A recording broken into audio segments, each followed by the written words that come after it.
Okay, so let's just do a simple example here. So for example, suppose this side were 5. So 5 meters according to Alice on her clock, and Bob had drifted a distance 3 meters between those two heads. What is that? What is the hypotenuse? 4. Then we go 5 squared is 25, minus 3 squared is 9, is 16, squared is 4. Does that look right? Okay, like you're saying that this side is shorter than that side. How could that possibly be? Yeah, I think because if you compare 4 and 5, that's the efficiency for 1 second, 2 seconds. The 4 is much longer than the 5, so that's why it's not be 4, and then the 5 is not because it's time dilated. Yeah, so it's time dilated. So the fact that this is shorter than this is precisely because of time dilation. So you know that if 5 seconds is for Alice, then because Bob is moving up to Alice will go to Bob and see that less time elapsed, time is very slow. So this hypotenuse has to be slower than this, based on this distance. Okay, but mathematically, we're not using that kind of situation. Yeah. Yeah, so that's a great idea. So the suggestion is that maybe there is some kind of geometry here, except it's not just geometry on a flat plane. Like for example, someone has a sphere like this, and I have 3 points on this sphere.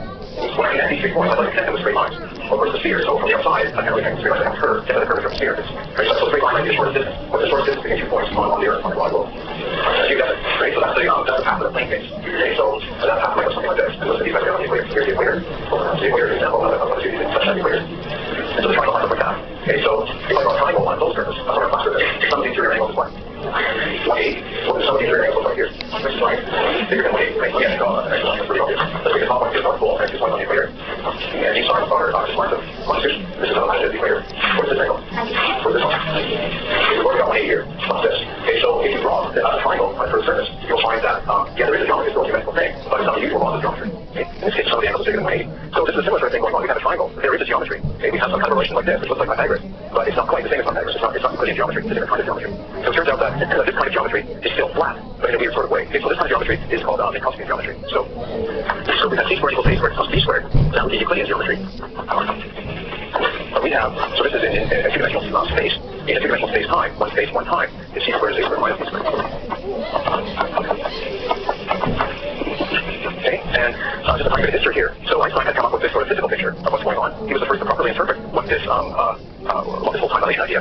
And then one of his professors, his name was Minkowski, looked at what Einstein had done and realized that, hey, underlying the physics that Einstein was talking about, there was a geometry. So and so now this geometry is called Minkowskian geometry. Okay, so it's distinguished from Euclidean geometry. Okay, so yeah, great. Okay, so let's look at 2 examples here of this interesting kind of geometry.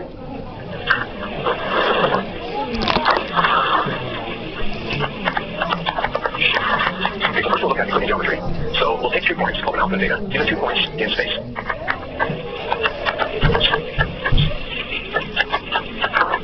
What's a two-dimensional space? Okay, so two-dimensional space, what we mean by that is we have a coordinate system. Say is a flat two-dimensional space, the space of the blackboard, and we put some coordinate system on it, x and y, and let's measure both x and y in years.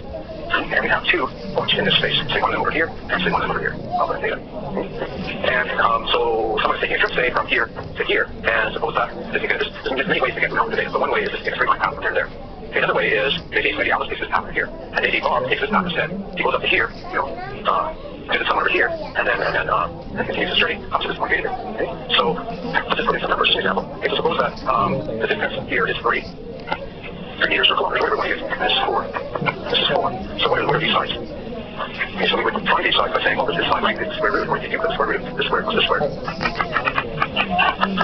Similarly, I have a right triangle here, so I go square root of 4 squared plus 3 squared is 5. Okay, so what we have is, for Bob here is 10, whereas for Alice the distance is only 8. So 10 is greater than 8. Okay, so when we look at that picture, we say, okay, let's find what's better than kilometers. Okay, so we have these 2 points, 2 cities or whatever, and Alice takes a straight line path, and her odometer reads, 8 kilometers to get there. And then here's Bob. Bob takes a detour like this in his path, and his odometer reads 10 when he's done. And so when they get together again, so they both leave with their odometers that read 0, and they take different paths to get from there to there. When they get together again, they compare their odometer and say, oh, my odometer reads 10, oh, your odometer reads 8. But it's not like a big deal, right? They just took different paths, right? Okay, so that's easy. Let's take exactly an analogous situation, but in the Minkowskian geometry, space-time.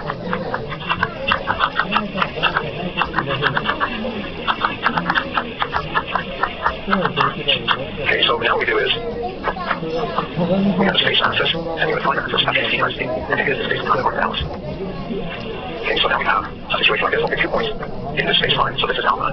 Okay, so this is a negative point in space and time. So maybe the point in space here we're talking about is Earth, and the point in time is now. So this is Earth now.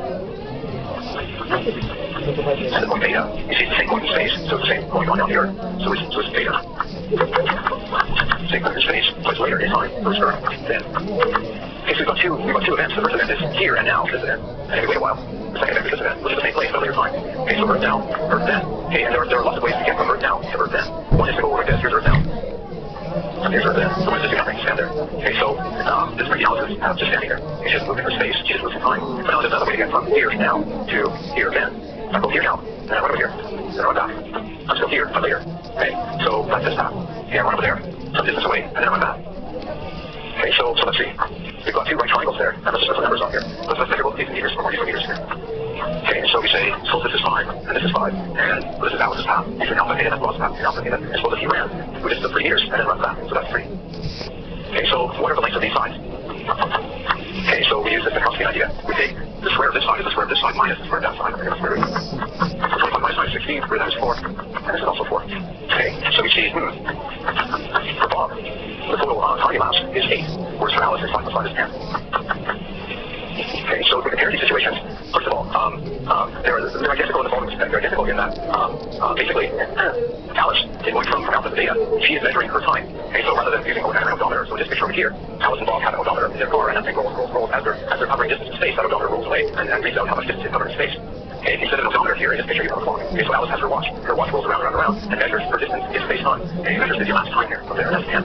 Okay, and Bob does the same thing. Bob's got his clock, as he's walking over here, his clock is rolling like this, just like your odometer, his clock rolls all the way back. And then he gets back, he looks at the time, though, my clock reads only 8 compared to your clock, Alice, which reads 10. So they're exactly the same, and one way to say this is basically, the chronometer, the old-fashioned word for a clock, is space-time. Chronometer. Okay, so what your watch does, as you're walking around all day, your watch is like clicking away, tick, tick, tick, tick, tick. What your clock is doing is measuring the distance that you cover in space-time. Okay, so another example, say this. Suppose that you stay in the room here, and so here's your space-time odometer, there's your clock just ticking away, and then I go away, and I walk around the building, I do all that stuff, and I come back. So while I'm walking around, I'm covering some distance in space-time, using this Minkowski geometry rather than this usually Euclidean geometry. Okay, but the distance that I cover in using the physics is exactly the same thing, so my clock is recording the actual physical distance, the geometrical distance in space-time along that path. Okay, so that's all the time is, that's exactly what time is. Okay. So if we look at this, we look at, say, the famous twins paradox. Okay, so the twins paradox, that's exactly what this is, right? So what we're doing is we're saying, say here is Earth now, and here's Earth later. And suppose that there's a planet here, far away. This is the world line of the Earth, this is the world line of the planet. It remains some fixed distance away from the Earth. And say it's 3 light years away from the Earth. Okay, and then so Bob takes a trip over to that planet, and then he comes back like this. Okay, and so we say, suppose it's 5. So Alice says, oh look, it took Bob 5 years to get from here to that planet, and then 5 years to get back. Okay, so 5 years, 0, 1, 2, 3, 4, 5, 6, 7, 8, 9, 10. So a 10 years is left for Alice, but for Bob, there's just time dilation happening here. Okay, so it's 1, 2, 3, 4, 5, 6, 7, 8. So 4, 8 for Bob compared to 10. Okay? So there's nothing serious about that. Are you okay with that? Does that make sense? Well, here's what I'm going to do. So, okay, so here we take the point of view that Alice is at rest, or Bob is at home, and there's Bob, yeah, moving away, like that. But now we can try to take the point of view that Bob is at rest. So what are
見て、こうやって買っていいよ。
特にポケモン GO はですね。